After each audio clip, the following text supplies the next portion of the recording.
Freestyle terrain contains parks, pipes, and all the features including jumps, banks, ramps, fun boxes, jibs, rails, half pipes, quarter pipes, and other features. The orange oval is a symbol used by resorts to represent freestyle terrain. It is posted at the top of the terrain park or half pipe and in trail maps.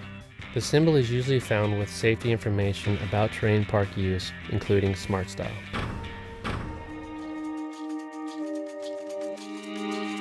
You want to really just make a plan when you're coming out. Think about what you want to do and kind of start your day out right. When you're on the chairlift, just check it out. You can totally tell what's going on.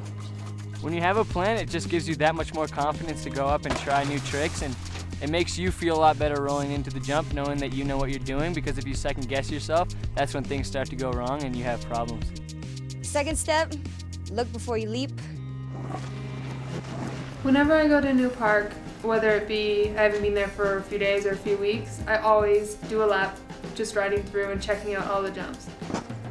Yo, what if someone's in back of us? We should probably just check the jump out on the side. Yeah, it's probably not a good place to stand. Yeah. All right, let's go. You want to be able to check things out, and but be in a safe spot, you know? You don't want to be underneath a jump or anything like that. So, but this is a good opportunity for me to look around and see what kind of obstacles I want to hit or what I don't want to hit. What kind of rail is that? Is that down rail or down flat down? I don't know, I can't tell from here. Hey guys, it's not that sticky and it's just a down bar. The speed's really fast coming in, so take a few checks.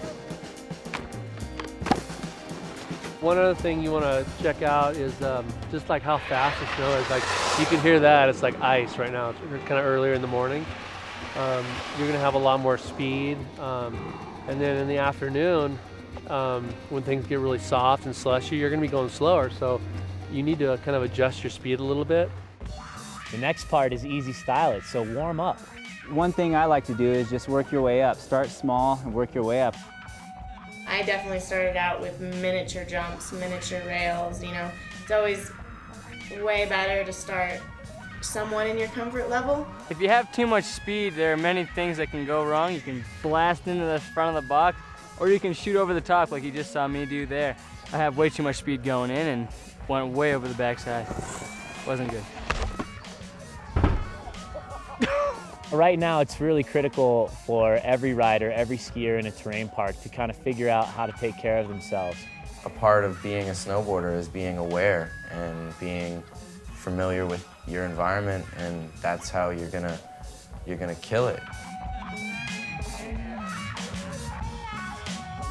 Most terrain parks say that inverted maneuvers aren't recommended. You still want to take your time to get there, so like work your way up to it. You know, start with a straight air on things, feel it out, get a good feel for the pop, and then work your way into your 180s and your 3s, and then take it beyond that. Take your time so you can have a full day and a full season of riding injury-free. The fourth step, the final step, is respect gets respect. Everybody's out here just to have a good time, and there's no reason to get aggro over anybody. If someone cuts you off, you know, just let it go and keep moving on, just have some fun, but respect people who are in front of you because they have the right of way. You're standing up at the top of a jump and some random person just kind of cruises by at a fast rate of speed and just cuts the guy off that was about to drop in. Whoa, did you see that guy? You don't want to do that. So you want to call your drop in. Drop in!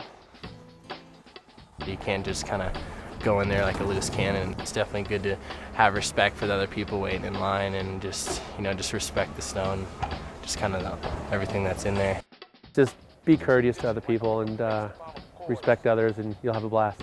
Respect gets respect. Each feature can be broken into 4 zones: approach, takeoff, maneuver, landing.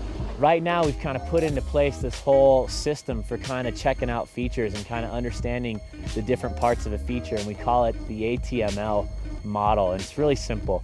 The A is the approach zone. What you want to make sure is to have equal weight on both feet as you approach. If you feel like you're going too fast, you need to speed check a little. Taking more setup turns into a jump than speed checks, you know, it's good to remember how many setup turns you do into the jump before you hit it. Be bending your knees, preparing yourself to go off the lip, thinking about what trick you're gonna do. Second zone is the takeoff zone.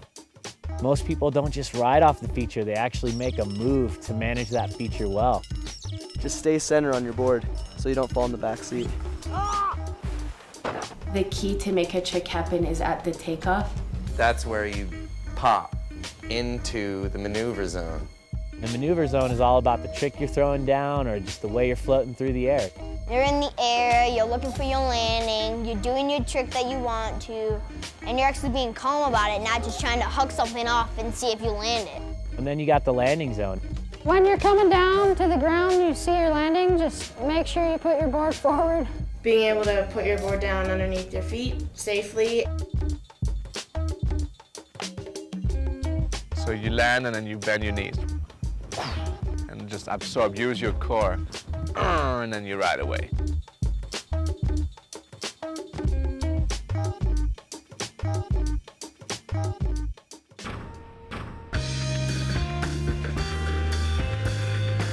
The top of each park is a big orange pill logo and a sign designating that as freestyle terrain. If you don't know what that is, try to, stay away from that. Obey those posted signs.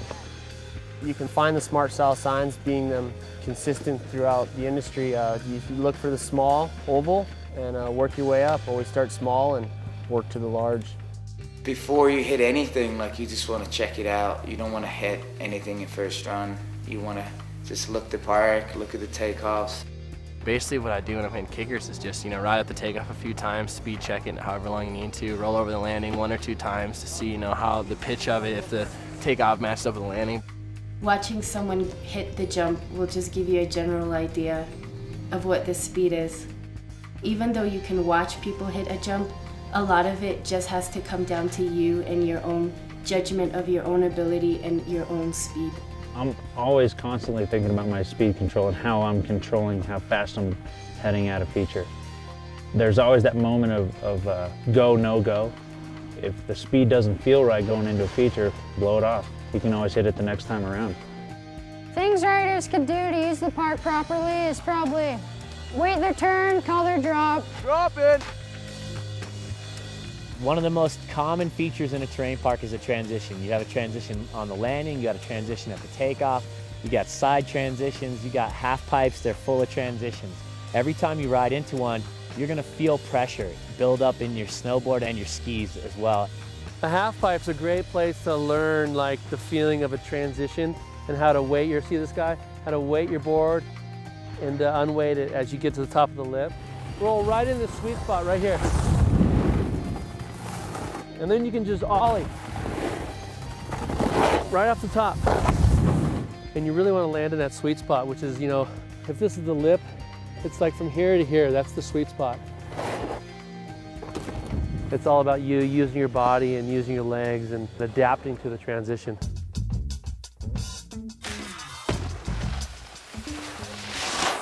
So, in order to match the training like I just did there, you want to kind of look at the lip before you hit it, and then when you come in, you're actually going to hit it. You want to find the rut that everybody's made and kind of judge to see if that's going to match the training. Just by looking at it, you can kind of tell what your trajectory is going to be, and it might take you a few tries, but when you get it, it feels really good. I'm going to try to do a 180 and land right in that sweet spot. So when you're rolling into a takeoff of any sort, you want to make sure your knees are bent and your shoulders are centered over the middle of your board. This really helps so you don't get in the back seat, which is when you're too far back and you could shoot out. Whoa! You're taking off your jump, and for some reason it doesn't go right, and maybe you fall, or you skid out, or you're in the landing. There's always somebody coming down behind you, so it's just, I always remember, even if I'm laying in the flat bottom, my arms kind of hurt, I'm get to the side. Notice where I'm sitting, I'm off to the side of the jump, and I'm watching other people come down. This is where you want to be. You want to be off to the side, downhill and off to the side. You don't want to wait right near the jump like they are. That's probably the wrong place to be. What I find very annoying in the park is just when people sitting everywhere, you come down and then there's these patches of people, and I think people should just get going, and if they want to chill out, just chill inside of the jumps. The weather is always changing, as we know, so that means the snow speed is always changing. When it's sunny, it might be slower, faster than if it's dumping, and probably way slower. So you just have to be conscious of the snow and the sky. Every mountain has its weather and wind and different conditions, so that's why the resorts place the flags on top of the lips, so those are really helpful, and you can really look at those to see which way the wind's blowing, and it helps you just gauge how much speed you're going to need or how badly the wind's going to affect you when you're riding into the jump. Yeah! Yeah! I've been wearing a helmet for most of the time I've snowboarded. They're just so comfortable now. I don't see why people aren't stoked on wearing it, because it's like lighter than wearing a beanie. It's warmer than wearing a beanie. I feel like my goggles fit my face better. More and more people ride with helmet, and I think it's a good thing. I've been wearing helmets until I was like 3, so I've been wearing them for quite a while.